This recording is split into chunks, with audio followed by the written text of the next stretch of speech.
em obras. É uma placa que se vê muito quando o seu condomínio, o seu prédio, locais de acesso público estão em obras. Você encontra essa placa: desculpe o transtorno. E por que o pastor Léo está falando desculpe o transtorno? Será que quando eu prego aqui eu causo algum transtorno? Eu não quero causar isso, não é? Aliás, hoje pela manhã, né, o pastor José Maria esteve pregando aqui à igreja, alguns dos irmãos estavam, né?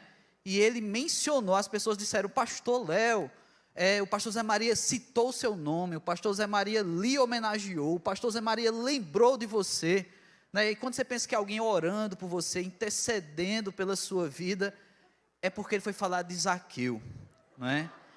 Ele citou Zaqueu, e mais, no culto das 8h30, ele citou Zaqueu, dizendo que talvez eu fosse maior que Zaqueu, mas no culto das 10h15, ele disse que Zaqueu é maior do que eu.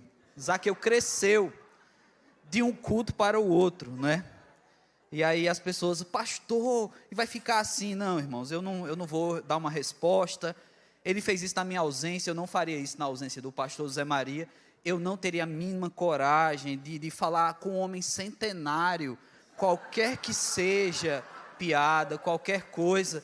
Se o pastor Zé Maria tivesse nascido em Fortaleza, com certeza ele estaria na construção desse templo, irmãos, dessa igreja. Então eu não tenho coragem de falar nada a respeito desse homem, né, já com 3 dígitos de idade, de maneira nenhuma, de forma nenhuma. Mas, irmãos, tem algo também de 3 dígitos, e muito mais antigo, que se realiza ao longo dessa semana. Eu não sei quantos de vocês estão cientes disso. Segundo a nossa tradição, a tradição protestante, Lutero literalmente pregou as 95 teses na porta da igreja do castelo de Wittenberg, como forma de demonstrar sua oposição publicamente à igreja católica romana. Este fato, que deu início à reforma protestante, ocorreu no dia 31 de outubro de 1517. Logo, nesta próxima terça-feira, depois de amanhã, a reforma protestante completará 506 anos. Você já parou para imaginar que história é essa? Que o que marcou, conforme a nossa tradição, foi justamente essa postura de Lutero, de oposição a uma igreja que naquela época era conhecida como a única igreja cristã, mas Lutero entendia que algo precisava mudar. Vocês conseguem perceber que há algo familiar no cristianismo sobre isso? Porque profetas no Antigo Testamento, eles atuaram muitas e muitas vezes, trazendo palavras de oposição ao povo de Deus, que inclusive era povo escolhido de Deus, mas caminhava de tal forma que necessitava de uma palavra, de uma direção, no sentido contrário. Olha, vocês estão indo para o lado errado, o lado certo é esse, de puxar, mudar de direção, oposição. Vocês conseguem ver familiaridade que nos dias que Jesus caminhou sobre a terra, ele construiu uma oposição diante do governo de Roma, diante da religiosidade que imperava naquele período, uma postura e uma palavra de oposição. Não foi por acaso que tantas pessoas gritaram para que se crucificasse Jesus. Ele incomodou. Vocês conseguem encontrar familiaridade nos discípulos de Jesus, que passaram, muitos deles, por morte das piores imagináveis. Alguns foram crucificados, outros crucificados de cabeça para baixo. E esses discípulos, eles foram oposição diante do pecado, diante também da religiosidade, diante das pessoas que queriam construir os seus próprios deuses. Oposição. Quando a gente pensa na reforma protestante, ela foi um levante de oposição àquilo que estava sendo pregado, mas não era em concordância com a palavra de Deus. Assim Lutero fez oposição e não foi fácil para ele. Assim tantos outros, ao longo desses mais de 500 anos, se levantaram. Mas uma coisa eu pergunto: qual é a oposição da igreja hoje? Será que está confortável ser crente?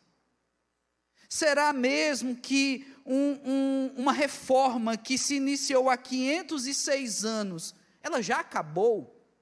Deixa eu falar uma coisa para vocês. O Brasil tem 523 anos. O Brasil. E vocês, não precisa responder, só pensar. Você acha que o Brasil está pronto? O Brasil está excelente, está tudo certo no Brasil. 523 anos e está tudo muito bom, tudo funciona da melhor forma possível no Brasil. Eu acho que não. Não importa seu partido, mas você deve ter alguma coisa que você não gosta nesse país. Meu irmão, a reforma protestante com 506 anos, um pouquinho menos do que a idade do Brasil, ela também está ainda passando por reforma. Por isso o título da mensagem é Desculpe o Transtorno, porque me parece que ainda nós estamos em reforma. Eu quero pensar hoje com você que de repente é errado nos autoproclamar crentes reformados, que viemos da reforma, historicamente falando, pois eu creio que ainda estamos em obras. Assim, eu me considero um crente em reforma, e não um crente reformado. Veja o que está escrito lá em Romanos, capítulo 1, versículo 17, abra sua Bíblia. Romanos 1, 17.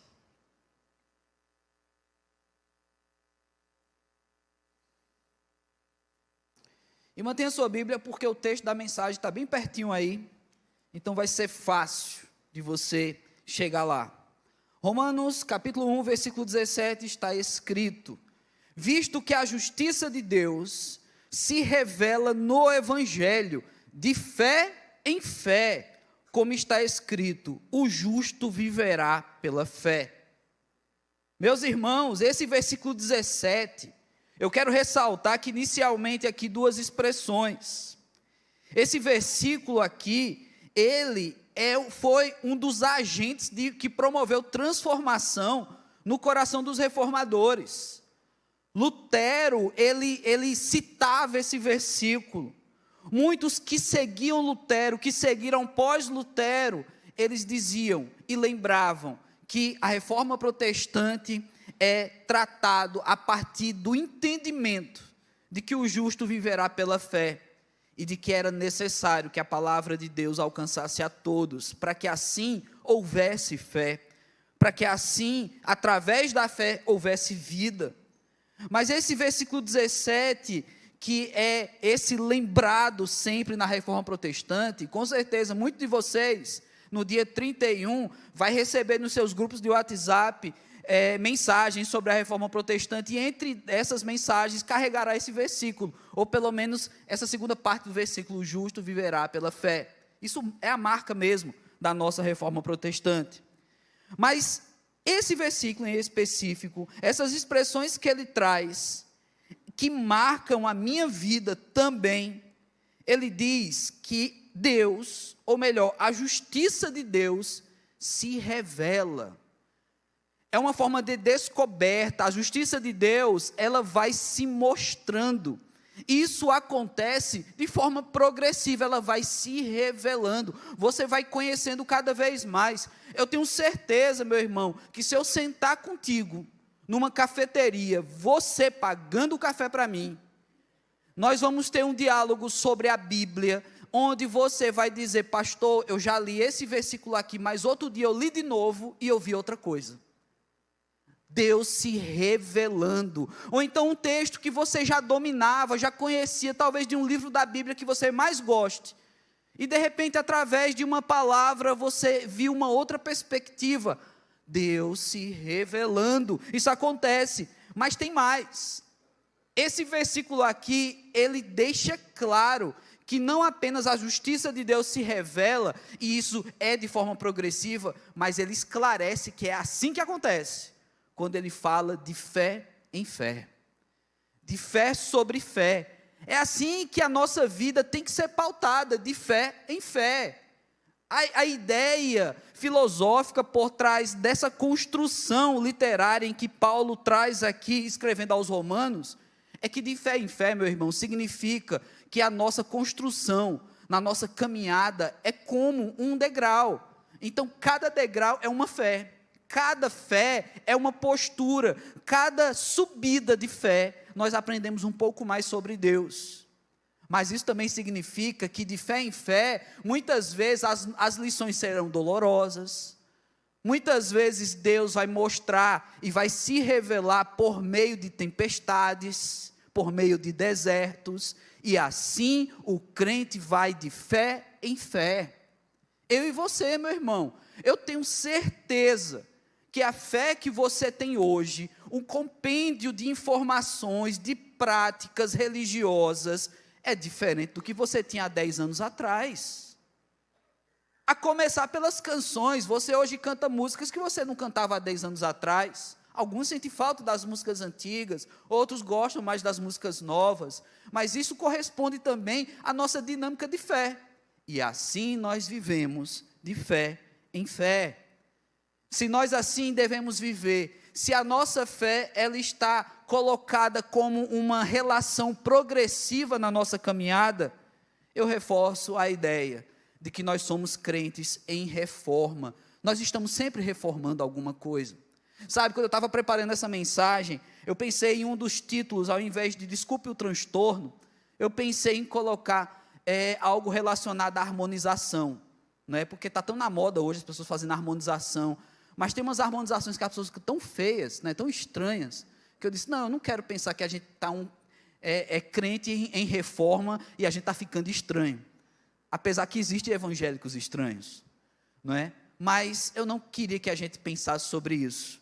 Na verdade, pensar que nós estamos em obras, nós estamos numa constante reforma. Então vamos ao texto da nossa reflexão.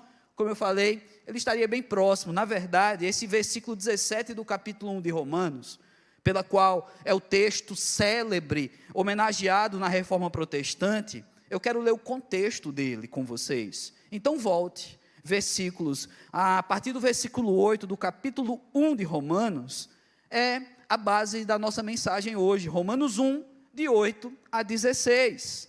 Então vamos aprender que espécie de reforma é essa, que o crente de Roma precisava viver, e que talvez eu e você ainda estejamos vivendo, ainda estejamos passando por uma reforma. Diz a palavra de Deus: primeiramente dou graças a meu Deus, mediante Jesus Cristo, no tocante a todos vós, porque em todo o mundo é proclamada a vossa fé, porque Deus, a quem sirvo em meu espírito, no evangelho de seu Filho, é minha testemunha, de como incessantemente faço menção de vós, em todas as minhas orações, suplicando que, em algum tempo, seja a vontade de Deus, seja pela vontade de Deus, se me ofereça uma boa ocasião de visitar-vos, porque muito desejo ver-vos, a fim de repartir convosco qualquer dom espiritual, para que sejais confirmados, isto é, para que, em vossa companhia, reciprocamente nos confortemos por intermédio da fé mútua, vossa e minha. Porque não quero, irmãos, que ignoreis que, muitas vezes, me propuse ter convosco, do que tenho sido até agora impedido, para conseguir igualmente entre vós algum fruto, como também entre outros gentios. Pois sou devedor tanto a gregos como a bárbaros, tanto a sábios como a ignorantes. Por isso, quanto está em mim, estou pronto a anunciar o evangelho também a vós outros, em Roma, pois não me envergonho do evangelho, porque é o poder de Deus para a salvação de todo aquele que crê, primeiro o judeu e também do grego. Deus amado, aplica a tua palavra, Senhor Deus, em nossos corações, em nossas vidas, ó Pai, que essa tua palavra cresça, encontre uma terra fértil em cada coração aqui, e venha dar fruto, Senhor Deus, em nome de Jesus Cristo, amém. Meus irmãos, uma fé em obras, como é que está a obra da fé da tua vida? Você está vivendo Deus se revelando em justiça? Você está experimentando viver de fé em fé? Caso a sua resposta seja não, eu quero te convidar a reformar a tua fé, a viver uma fé em reforma, a repensar sobre seus princípios, a repensar sobre a tua própria religião. E eu falei propositalmente própria, porque esse é um dos riscos da fé, é de querer desenvolver a minha religião, o meu jeito. Às vezes a gente ouve isso. Você que é líder de pequeno grupo, você já deve ter ouvido isso também. Alguém chegar no seu pequeno grupo e dizer, não, você está falando isso aí, mas o meu jeito de ver é assim.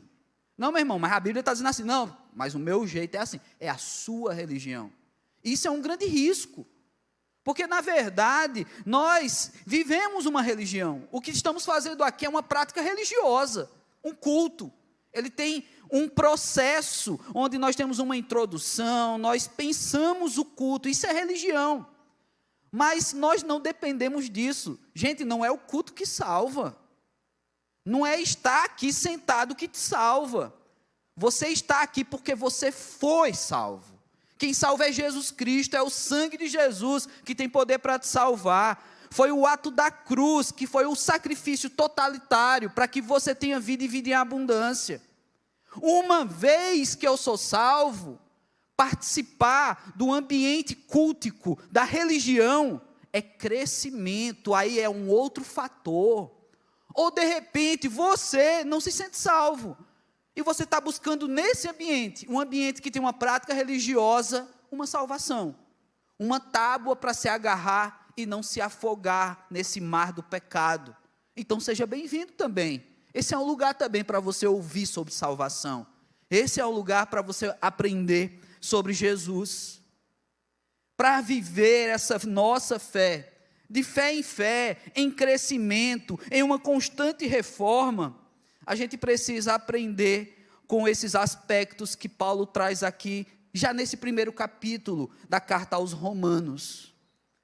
Porque, meu irmão, se você for tratar uma reforma, eu não sei quantos aqui já tiveram a coragem de encarar uma reforma na sua casa, ou quantos trabalham com condomínio e precisam vivenciar essas coisas, ou quem se envolveu mais diretamente nas reformas que a PIB já teve. A nossa igreja, ela já teve várias reformas, em várias áreas, setores, reformas. E quando você vai fazer uma reforma, você descobre que nunca é do jeito que começou, nunca é como o primeiro planejamento. Reforma nunca tem preço fixo, né? É incrível isso. A pessoa vai trocar o piso e diz, rapaz, esse piso precisa ser trocado. Vamos trocar o piso da nossa casa. E aí vai trocar, e aí você faz o cálculo. Eu vou trocar esse piso e vai me custar tanto. Aí quando tira o piso velho, aí descobre que o rodapé também precisa ser modificado. Aumentou tanto. Mas para mexer no rodapé vai ter que pintar tudo de novo, porque senão vai dar 2 tonalidades de cor. E a reforma ela vai se estendendo. Deixa eu te falar uma coisa. Na nossa fé tem um aspecto muito parecido. Quando muitas vezes é preciso tratar determinada área da nossa vida, e aí quando a gente vai cavar um pouquinho, descobre que tem algo mais a ser tirado, a ser mudado, a ser reformado na nossa fé, meu irmão. O que não podemos fazer, mas de jeito nenhum, é ter uma fé estática, uma fé parada, como se a gente já tivesse descoberto tudo, como se você já tivesse resolvido tudo. Não, eu sou um crente reformado, porque a reforma para mim já foi suficiente, já atingimos o nosso estágio espiritual máximo. Talvez você se sinta assim, não pastor, eu não tenho mais nada para aprender, eu já sei de tudo. Como eu falei para os jovens ontem, não é? Talvez tenha jovens aqui na igreja tão perfeitos, que se você passar a mão assim com muito cuidado, você já sente as asas dos anjos.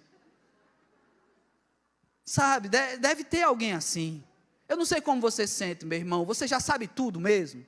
Sabe, você já cresceu o suficiente para não precisar mais passar por uma reforma, para não precisar mais aprender sobre, porque eu ainda tenho muito a aprender, meu irmão, minha irmã, eu tenho muito a amadurecer. Hoje pela manhã o pastor trouxe uma mensagem sobre maturidade cristã, não é? Eu tenho muito a crescer, fisicamente não dá mais, mas no conhecimento temos muito a aprender.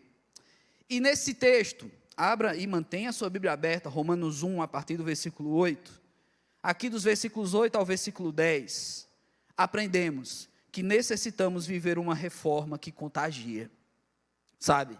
A nossa fé, ela se estabelece desde o começo dos tempos, irmãos. Há uma espécie de contágio, há uma espécie de vírus que se espalha de pessoas com pessoas. Olha o que Paulo está dizendo aqui. Paulo diz no versículo 8, que ele tem alegria de falar desses irmãos. Eu dou graça a meu Deus perante Jesus Cristo, no tocante a vós todos, porque em todo mundo é proclamada a vossa fé. Paulo está dizendo assim, gente, eu estou tão feliz com essa igreja de Roma, porque vocês estão espalhando a fé de vocês. Nós precisamos reformar a nossa fé, irmãos, porque às vezes nós não estamos espalhando, estamos retendo essa fé, guardando ela num lugar precioso, que é o nosso coração. Mas você tem que guardar no coração, conforme diz o Salmo 119, 111, guardei tua fé, guardei tua palavra no meu coração para não pecar contra ti. Mas você sabe que ao guardar é você respeitar, é você viver retamente, não é esconder a tua fé das outras pessoas, não. E aí Paulo está feliz, você vê claramente como ele cita, olha o que ele diz no 9 agora, porque Deus, a quem sirvo no meu espírito, no evangelho do seu filho, é minha testemunha. Olha, Deus é minha testemunha, de como incessantemente faço menção de vós, em todas as minhas orações, suplicando que em algum tempo, e pela vontade de Deus, se ofereça uma ocasião de visitar-vos. Paulo, ele está feliz com uma igreja que espalha a mensagem, e ele diz, olha, Deus é testemunha, como eu quero vê-los, como eu quero estar com vocês, Deus é testemunha. Meus irmãos, essa é uma fé que está passando por uma boa reforma, uma fé contagiante, uma fé onde as pessoas dizem, olha, eu não te conheço, minha irmã, eu não te conheço, meu irmão, mas você tem algo diferente, você tem uma fé que eu queria ter a fé igual à sua. Onde é que consegue essa fé?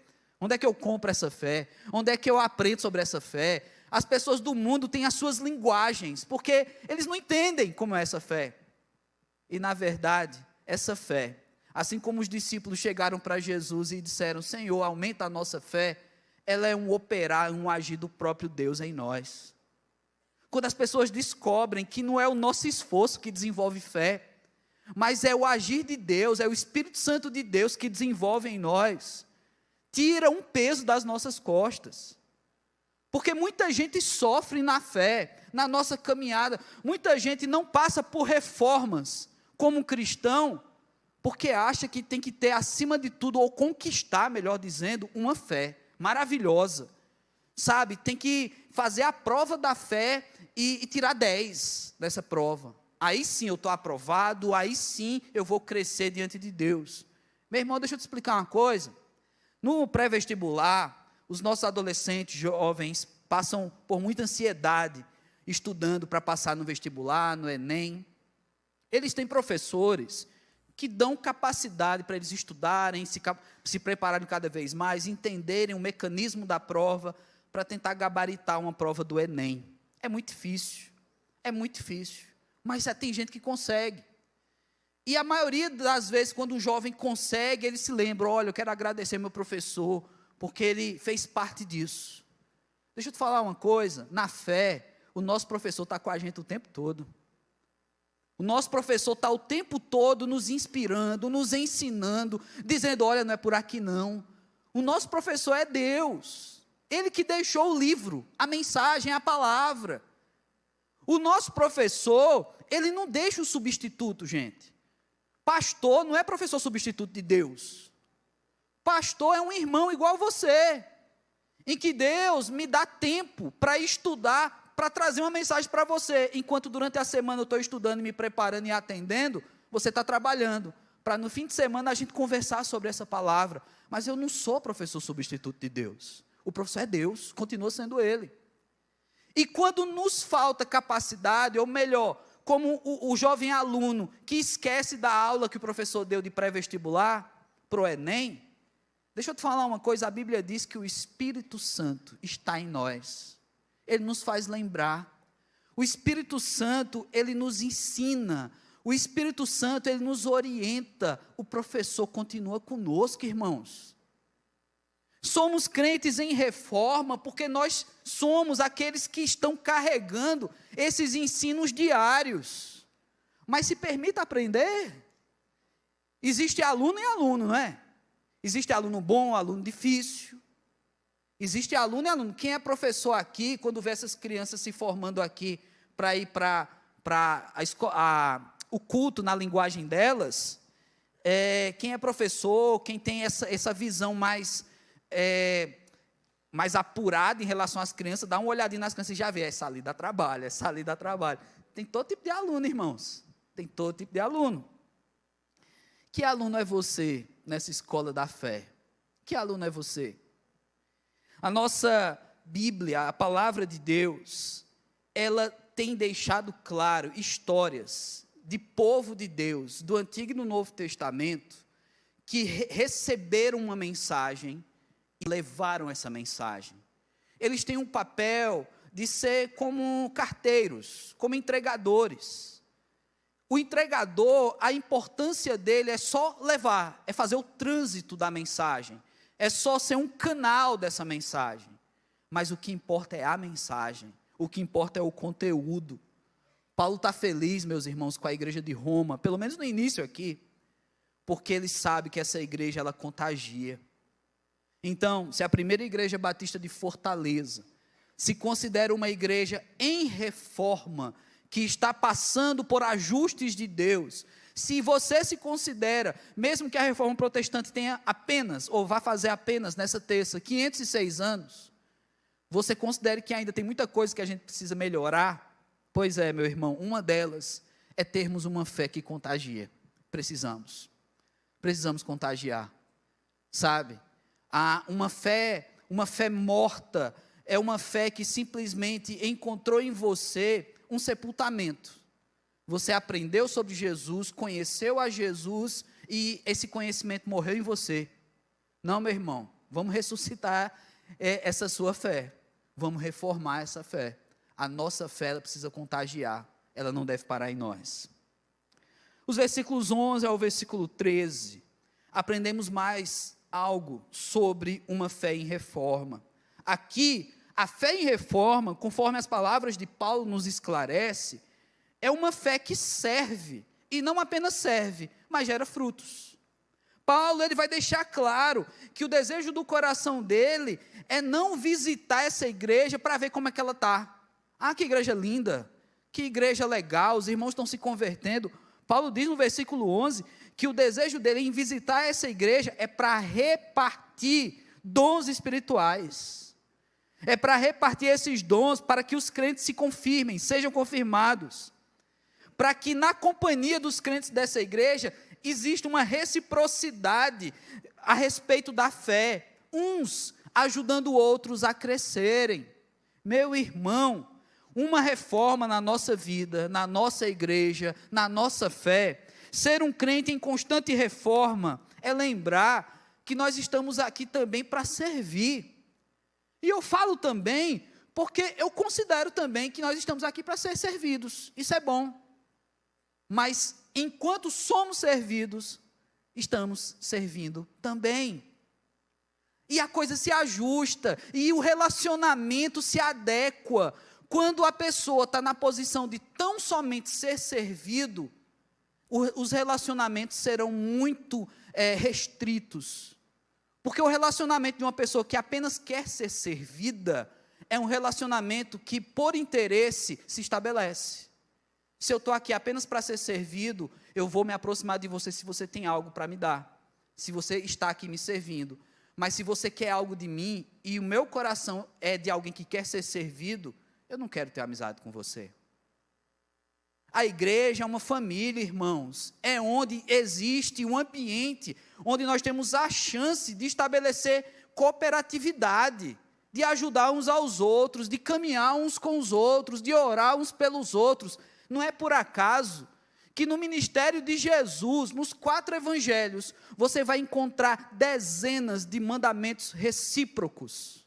Amem uns aos outros, orem uns pelos outros, estabeleçam relacionamento. Jesus quer isso de nós. Então, que bom que nós podemos encontrar um ambiente, uma igreja, uma fé, em que nós somos servidos de algum modo. Que bom. Mas se o meu objetivo é só esse, ser servido, está faltando. Minha fé precisa passar por uma reforma. Porque nós estamos num ambiente em que nós somos servidos e nós servimos.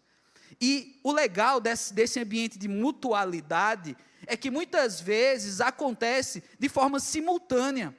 Enquanto alguém me serve, às vezes, dependendo da área, você já está automaticamente servindo ele ou ela. Olha que coisa, é uma troca isso, gente. É um ambiente de troca. E você encontra isso dentro da igreja. E você consegue experimentar isso dentro da igreja. Então, se o seu coração ainda não está pronto para isso, lembre-se, você precisa passar por uma reforma. Mas Paulo não para nisso aqui, não para em apenas dizer que ele está disposto a dividir os seus dons, espalhar esses dons entre os irmãos. E ele diz no versículo 13, porque não quero, irmãos, que ignoreis que muitas vezes me propus de ter convosco, para conseguir igualmente entre vós algum fruto, como também entre os outros gentios. Olha o que Paulo está dizendo aqui. Uma vez que essa igreja aprende a dividir seus dons uns com os outros, servindo uns aos outros, isso gera um ambiente tão gostoso, um ambiente tão amigável, um ambiente onde o mover de Deus é tão pleno, que gera frutos, que isso alcança outros. Esses frutos se assemelham ao que eu falei agora há pouco, dos versículos anteriores, a contagiar, uma igreja que espalha, porque a ideia do fruto é essa, não é? Você conhece, você passou no primário e aprendeu como é que uma árvore cresce, você aprendeu que o fruto tem uma semente, pois é assim que acontece. E aí, uma vez que somos uma árvore frondosa, somos uma igreja e que estamos preparados para dar frutos, logo, nós estamos bem enraizados na palavra de Deus, logo nós temos fluindo nas nossas raízes a palavra que é água viva, o próprio Jesus, podemos dar frutos. E a igreja que não dá frutos, irmãos, ela vai morrer. Uma árvore que não dá frutos, ela vai secando, ela não tem mais razão para sobreviver, ela não deixa novas árvores, novas mudas não vão nascer ao longo dos seus galhos, quando cair no chão fruto, porque não tem fruto. Então ela falece. Uma árvore pode morrer, uma igreja pode morrer também. Uma igreja, ela não dando frutos, ela pode simplesmente secar. Paulo orienta essa igreja em Roma, que ela tem que seguir o seu exemplo, ela tem que ser uma igreja que serve, e servindo, ela gera frutos. A minha pergunta, meus irmãos, é no seu particular agora, porque avaliar a igreja, num contexto geral, é mais fácil. Eu posso dizer assim, o pastor Léo falou que uma igreja em reforma é uma igreja que gera frutos. Eu vou fazer meus cálculos aqui, deixa eu ver se a PIB está gerando frutos. Mas aí você está colocando esse boleto na conta da PIB, meu irmão. Deixa eu te falar uma coisa, você está gerando frutos. Você. Porque a PIB, ela não vai gerar frutos sozinha não, viu? Olha, amanhã, segunda-feira, passa aqui na PIB, passa aqui, eu vou fazer um desafio a você, passa aqui na PIB, 4 horas da manhã, amanhã. Acho que ninguém está disposto não, mas passa aqui, 4 horas da manhã, e olha, e pula esse muro ali, se você não for preso até então, dá uma olhada no vidro dessa porta, para ver se está nascendo crente aqui dentro. A PIB sozinha não gera fruto não, meu irmão, não gera. E se você conseguir não ser preso até chegar nessa porta, tenta entrar mais. Vai lá na Alameda, escola bíblica, né? Lugar de ensino. Vai olhar se lá, 4 horas da manhã, tem gente nascendo nas cadeiras, tem crente nascendo. Sabe, um crentinho já, um crentinho, mini crente. Um minion crente. Sabe, será que você consegue ver isso? É claro que não, gente. A igreja que gera fruto sou eu e você. Então a pergunta é essa, não vá botar no boleto da PIB não, a PIB já tem boleto demais para pagar, viu? Bota essa conta, bota esse boleto na sua conta, isso aqui é da sua conta, né? Não tem aquele que fala assim, aquela pessoa afrontosa, isso não é da minha conta, deixa eu falar uma coisa para você, isso aqui é da sua conta, isso lhe interessa, porque é do interesse de Deus. Se tem uma pessoa interessada em que a igreja dê frutos, é Jesus Cristo, meu irmão. Se tem uma pessoa interessada em que a igreja ela seja, como já dissemos, contagiante, é Jesus Cristo. Jesus encontra uma mulher que ela tinha uma vida de prostituição. Jesus tem um diálogo com essa mulher num ambiente em que ninguém se encontraria com ela, ninguém conversaria com ela. O nome dela é Maria Madalena. E depois que essa mulher tem o seu primeiro momento, o seu encontro com Jesus, sabe o que essa mulher vai fazer? Ela foi fazer seminário para virar missionária. Ela foi procurar uma igreja batista, nem tinha na época. Mas a primeira igreja batista foi João Batista aqui, então nós somos os mais antigos. Isso é uma brincadeira, irmãos. Mas Maria Madalena, ela foi pregar. Sem curso nenhum, ela saiu falando, gente, eu encontrei um homem que falou tudo sobre mim. Será ele um Messias? Ela ainda não tinha nem entendido direito, mas ela já estava anunciando. Ela já estava dando frutos. Uma mulher que os frutos que ela dava, pela vida que ela levava, eram frutos de maldição, era uma mulher que destruía famílias, irmãos. Como é? E somente Jesus pode fazer isso.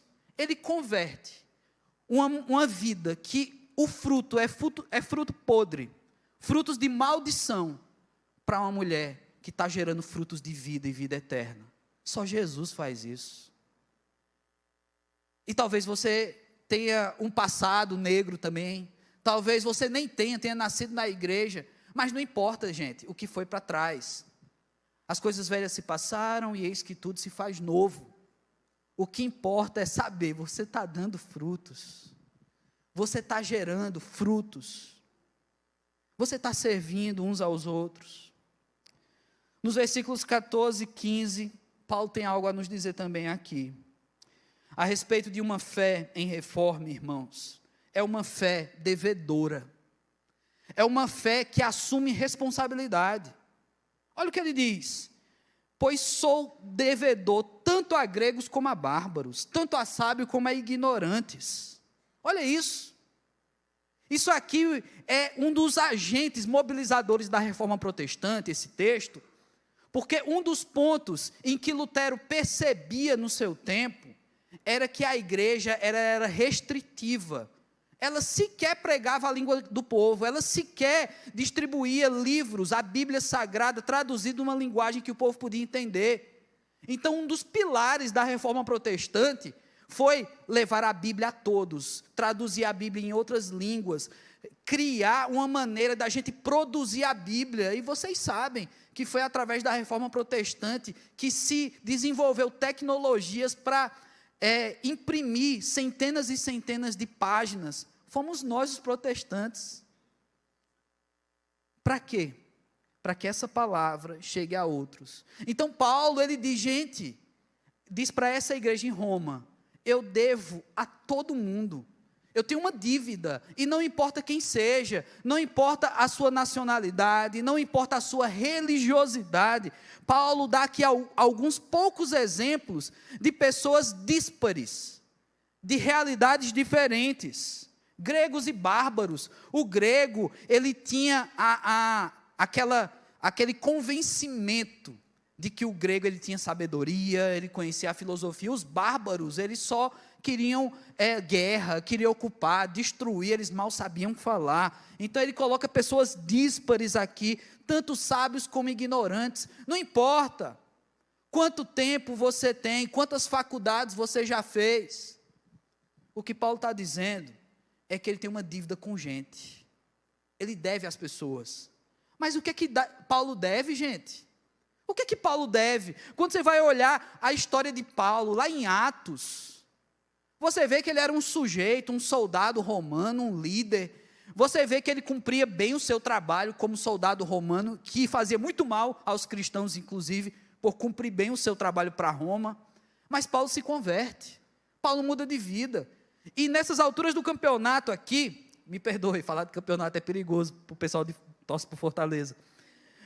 Mas nessas alturas do campeonato aqui, Paulo, ele já chegou num estágio, num ponto, em que ele já fez muito mais pela obra de Deus, do que muitos dos discípulos de Jesus. Guarde bem isso.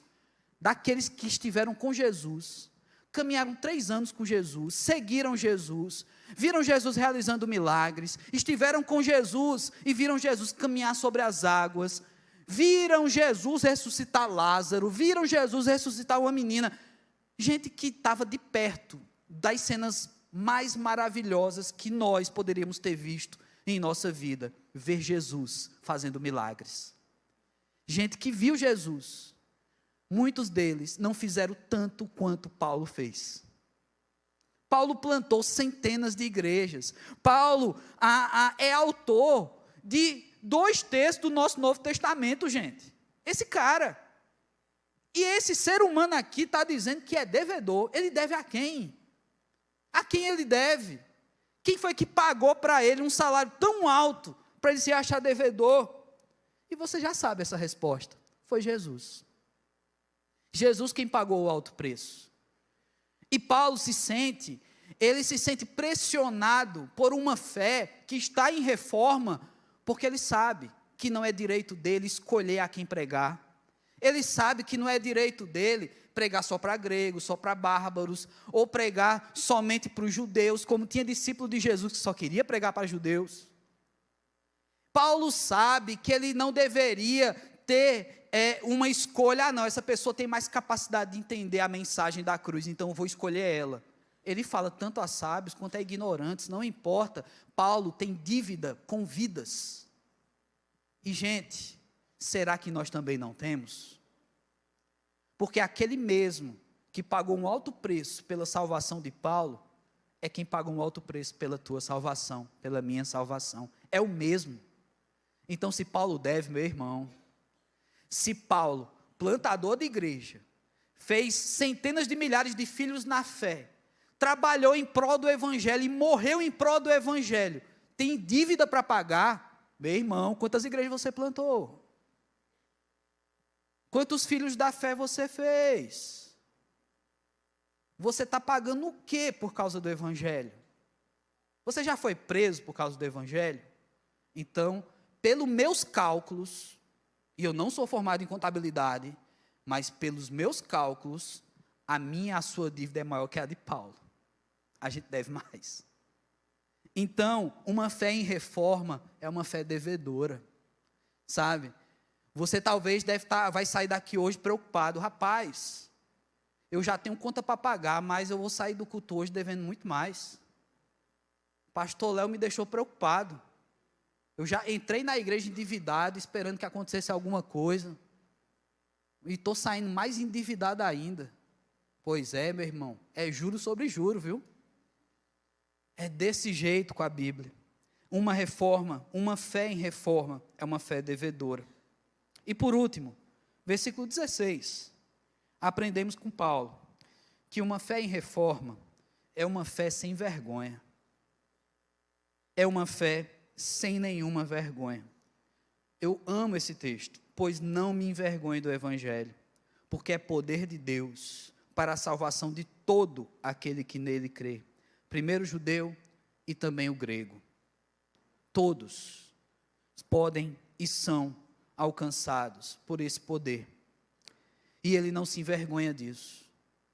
Mas, muitas vezes, ao ler uma palavra como essa, vergonha, ou principalmente ser um dos pontos da mensagem, o último ponto, que uma fé em reforma é uma fé sem vergonha, pode parecer uma linguagem chula, né?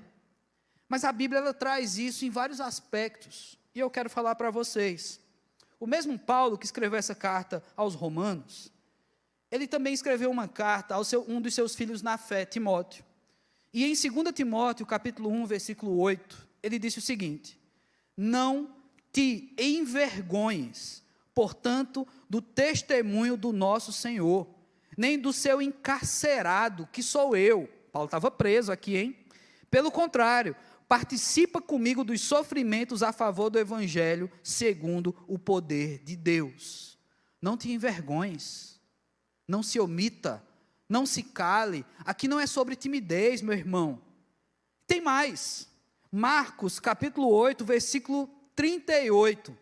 Agora não são palavras de Paulo, são de Jesus, que diz: porque qualquer que, nesta geração adúltera e pecadora, se envergonhar de mim e das minhas palavras, também o Filho do Homem se envergonhará dele, quando vier na glória de seu Pai com os santos anjos. O próprio Jesus usando essa linguagem. Se alguém se envergonhar do Filho do Homem, se alguém se envergonhar de Jesus, o próprio Jesus dizendo: eu vou me envergonhar dele ou dela. Meus irmãos, uma fé em reforma é uma fé sem vergonha, é uma fé que não se cala, é uma fé que não se prende aos seus próprios conceitos, não cria barreiras para levar essa mensagem adiante.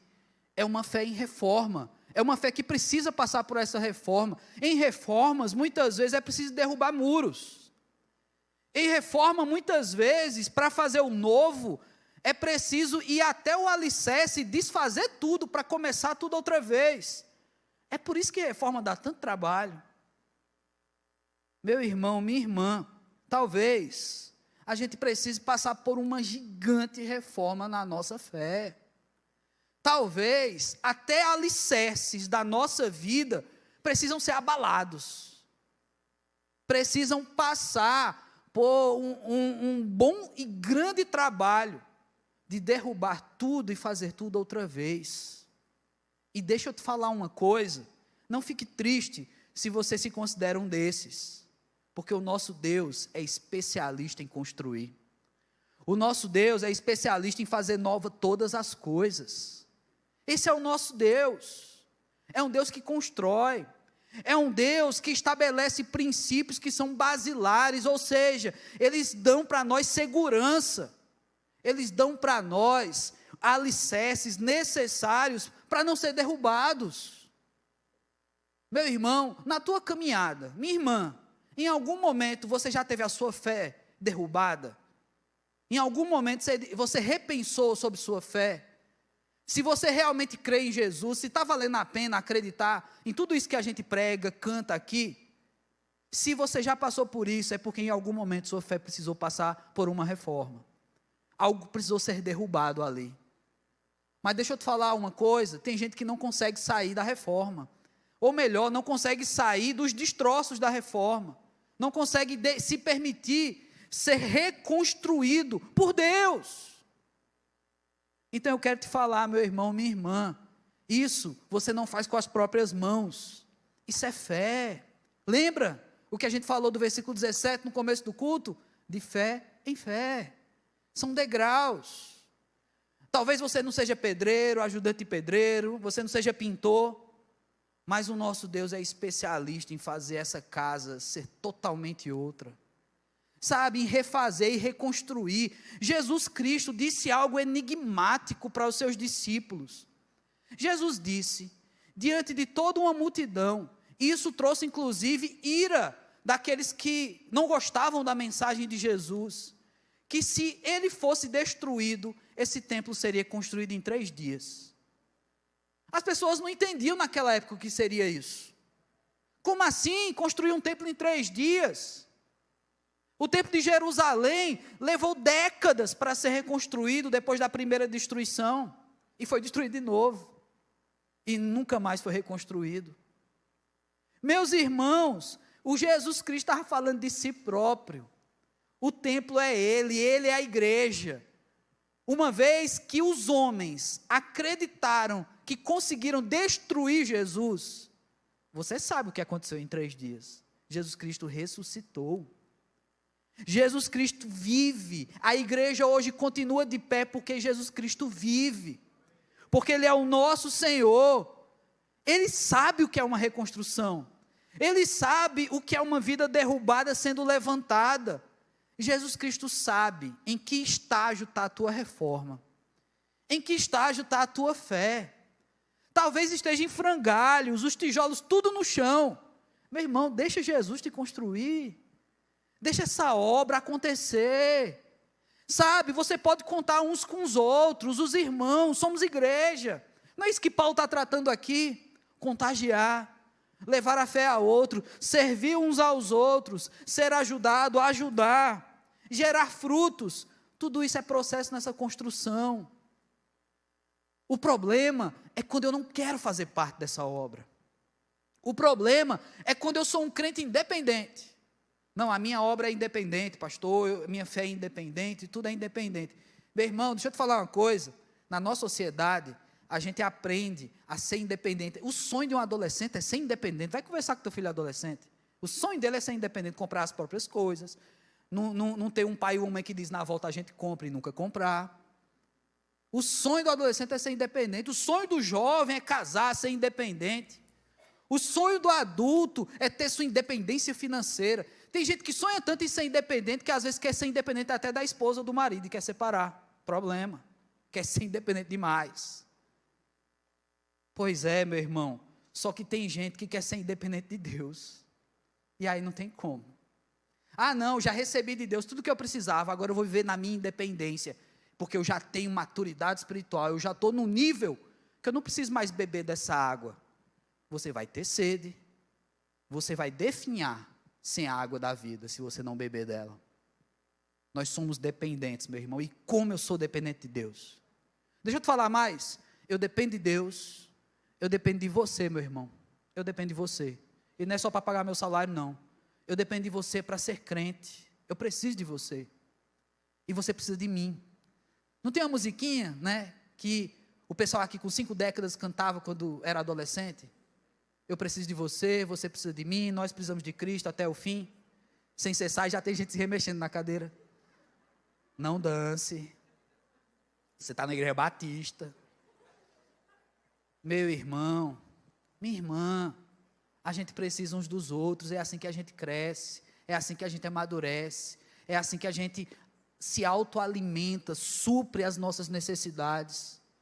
Talvez alguém esteja vivenciando, experimentando um estágio nessa reforma, um estágio um pouco à frente de você, e não tem problema não, deixa essa pessoa te ajudar com os teus tijolos, deixa essa pessoa te ajudar na tua reforma, é assim que é a igreja, e daqui a pouco chega outra pessoa, que acabou de ter sua vida totalmente destruída, derrubada, e está esperando alguém ajudar nos primeiros tijolos da reforma, e sabe o que é fantástico?